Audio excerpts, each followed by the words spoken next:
Umud müəllimi mən 90-cı ilin əvvəlindən tanıyırdım. Bir yerdə biz jurnalistikaya gəlmişik demək olar ki, böyük jurnalistikaya. Çünki mən də həm Azadlıq Radiosunun Rus bölməsində işləyirdim, Literaturna qəzetədə işləyirdim.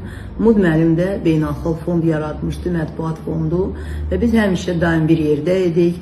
Həm xarici jurnalistlərlə, həm də bütün Azərbaycanda gedən çox maraqlı və çətin proseslərin içində olmuşuq. Heydər Əliyevlə biz görüşmüşük. Umud müəllim də həmişə onun əhatəsində olub. Və onu həmişə görmüşəm ön cəbhədə. Ön cəbhədə. Həmişə təvəzzükar, özünə qarşı çox tələbkar, heç vaxt öz işindən danışmazdı. Amma sonradan biz bilirdik ki, o çox böyük işlər görür. Azərbaycana xarici jurnalistləri gətirir, diplomatları gətirir.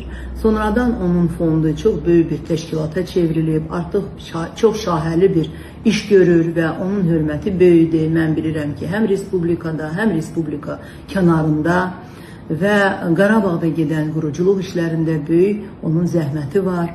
Və ona görə mən ancaq və ancaq Umuda, o mənim hafizəmdə cavan bir uşaq kimi qalıb, amma onun da yaşı kifayət qədərdir və heç o da vermərsən bu yaşı.